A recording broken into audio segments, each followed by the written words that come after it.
Halo semuanya, kembali lagi di iCenter. Apa kabar kawan-kawanku semuanya? Semoga dalam keadaan sehat-sehat selalu dimanapun kawan-kawan berada. Setelah kegiatan coklit yang dilakukan oleh Pak Antarlih telah selesai, lalu pertanyaannya adalah rekan-rekan PKD itu mengawasi apalagi, tahapan apalagi yang perlu diawasi?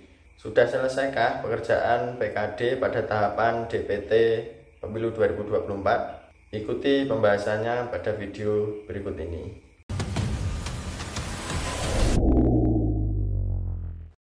Seperti rekan-rekan tahu, dalam keputusan KPU nomor 27 tahun 2023, di sana diatur diantaranya adalah jadwal dan program penyusunan daftar pemilih pada penyelenggaraan pemilihan umum tahun 2024. Di sana tertera jadwal bahwa coklit oleh Pak Antarlih itu mulai dari 12 Februari 2023 sampai dengan 14 Maret 2023. Di sana juga disebutkan bahwa penyusunan daftar pemilih hasil coklit oleh PPS tentu dibantu oleh Pak Antarlih itu dilaksanakan mulai dari 28 Februari sampai dengan 29 Maret 2023.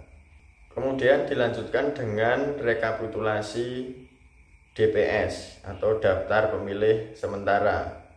Itu rangkaiannya adalah pleno tingkat PPS, pleno tingkat PPK, pleno tingkat KPU kota, dan seterusnya. Tapi saya tidak akan membahas terlalu jauh ke depan. Tentunya dalam video ini saya akan fokus pada tahapan terdekat saja, terutama pada tahapan penyusunan daftar pemilih hasil coklit oleh PPS dibantu oleh Pak Antarlih. Jadi pada tahapan ini PPS mulai menyusun daftar pemilih hasil coklit yang dilakukan oleh Pak Antarlih kemarin untuk nanti akan dijadikan sebagai bahan atau data yang nanti akan menjadi daftar pemilih sementara. Tentu untuk menjadi daftar pemilih sementara ada rangkaian-rangkaian, terutama adalah adanya pleno di tingkat PPS. Nah, sebelum pleno tentu ada penyusunan daftar pemilih. PPS dibantu dengan Pak Antarlih hasil coklit kemarin. Lalu rekan-rekan PKD apa yang harus dilakukan pada tahapan ini? Di antaranya adalah yang pertama, rekan-rekan PKD harus memastikan PPS itu menyusun daftar perubahan pemilih berbasis TPS dengan menggunakan formulir model A daftar perubahan pemilih. Jadi rekan-rekan PKD itu setelah kegiatan coklit telah selesai, maka rekan-rekan harus selalu berkoordinasi dengan PPS yang terkait tahapan ini, karena mengingat tahapan setelah kegiatan coklit ini adalah penyusunan atau rekapitulasi hasil coklit, maka koordinasi dan mencocokkan data hasil pengawasan dengan hasil Pak Antarlih yang nanti disetorkan oleh PPS itu akan menjadi bahan sandingan rekan-rekan semua untuk di cross check datanya, dicocokkan dengan data yang rekan-rekan peroleh saat uji petik maupun saat melakukan pengawasan melekat di lapangan. Nah, sehingga dalam tahapan ini, terutama yang poin nomor 1 ini, tentu rekan-rekan harus selalu koordinasi untuk memastikan PPS itu menyusun daftar perubahan pemilih itu berbasis TPS dengan menggunakan formulir model A perubahan pemilih. Nah, ini tentunya rekan-rekan PKD harus memperoleh datanya itu dari PPS ya atau Pak Antarlih. Namun jika tidak memperoleh data perubahan pemilih berbasis TPS dari jajaran KPU atau PPS, ini tidak masalah karena rekan-rekan kemarin sudah melakukan pengawasan melekat dan uji petik. Ya, nanti akan menjadi bahan rekan-rekan atau bahan sandingan rekan-rekan untuk melaksanakan pleno nanti di pleno DPS. Kemudian nomor 2, rekan-rekan PKD itu nanti harus memastikan bahwa PPS itu melakukan rekapitulasi melalui forum rapat pleno terbuka. Nah, dalam rapat pleno ini tentunya PKD itu wajib hadir ya, entah itu nanti diundang atau tidak diundang, tapi biasanya itu dalam pleno itu PPS tetap mengundang rekan-rekan PKD untuk dilibatkan dalam pleno itu. Nah, sebelum rapat pleno dilaksanakan, tentunya rekan-rekan PKD itu harus mempunyai data ya, bahan sandingan sesuai poin 1 yang kita bahas tadi, terutama data hasil pengawasan rekan-rekan semuanya, sehingga nanti pada saat pleno terbuka rekan-rekan bisa memberikan masukan atau temuan-temuan hasil pengawasan rekan-rekan PKD itu agar nanti bisa direkap dan juga diakomodir temuan-temuan rekan-rekan semuanya di dalam daftar pemilih perubahan itu. Nah, sehingga yang perlu rekan-rekan lakukan selanjutnya adalah menghimpun catatan khusus yang akan disampaikan dalam rapat pleno terbuka, sehingga sebelum pelaksanaan rapat pleno rekan-rekan sudah siap data dan juga sudah menyinkronkan data yang dari KPU, dari PPS dengan data temuan rekan-rekan semuanya, sehingga saat pleno nanti rekan-rekan langsung bisa menyampaikan temuan rekan-rekan semuanya. Selanjutnya adalah rekan-rekan itu harus atau seharusnya itu mendapat salinan hasil rekapitulasi model A rekap PPS dan form A daftar perubahan pemilih. Nah, ini harusnya rekan-rekan itu nanti diberikan naskah asli ya, jadi bukan fotokopi atau bukan yang berformat softfile.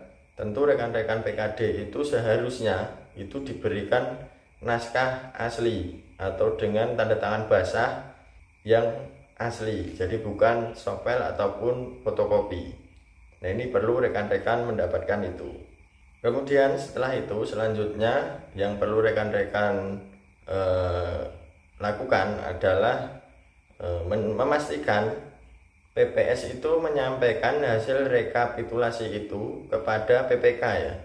Nah, sehingga ketika di jajaran PPS dan PKD sudah clear, sudah pleno, sudah tidak ada masalah, maka rekan-rekan PKD itu harus memastikan PPS itu menyetorkan hasil rekapitulasi itu kepada PPK atau di jajaran KPU tingkat kecamatan.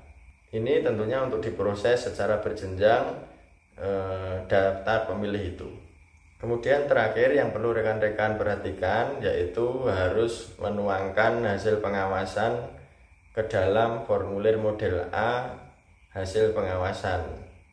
Nah, ini tentu data pengawasan di saat pelaksanaan pleno, saat pelaksanaan rekapitulasi daftar pemilih di tingkat PPS, harus rekan-rekan buat formulir model A hasil pengawasan yang mana di datanya itu berisi hasil pengawasan rekan-rekan semuanya, termasuk data rekan-rekan saat memberi masukan atau catatan khusus dalam kegiatan pleno tersebut. Nah, untuk cara pembuatan formulir model A hasil pengawasan sudah saya buatkan simulasi cara pengisian formulir model A-nya di link di sini, bisa dilihat di sini. Oh ya, terkait temuan khusus pada tahapan pemutakhiran daftar pemilih ini, rekan-rekan tentu harus perhatikan juga temuan-temuan rekan-rekan itu wajib diakomodir oleh jajaran KPU ya. Karena mengapa? Ini kemarin sudah saya bahas, videonya ada di sini, bisa dilihat dan diikuti. Itu berisi pembahasan rangkuman beberapa pasal pidana yang mana itu khusus pada tahapan pemutakhiran daftar pemilih saja. Nah, untuk jajaran KPU yang tidak menindaklanjuti temuan Bawaslu, itu di sana ada diatur pasal pidananya, sanksinya ada, silahkan cek di video ini. Itu sanksinya adalah sanksi pidana, jadi tidak main-main terhadap tidak menindaklanjuti temuan Bawaslu. Dan jangan lupa rekan-rekan selalu berkoordinasi menyampaikan hasil pengawasannya kepada panitia pengawas kecamatan secara berjenjang, sehingga koordinasi diperlukan agar mempermudah kerja-kerja pengawasan rekan-rekan semuanya. Nah, untuk pengawasan pada tahapan penyusunan daftar pemilih ini setelah coklit ini, tentu ada alat kerja pengawasannya ya yang harus rekan-rekan susun dan buat. Itu adalah kalau untuk pengawas kelurahan atau desa ada di AKP ADP 2, pengawas kelurahan desa. Nah, seperti apa cara pengisian atau simulasi pengisian AKP ADP 2 PKD?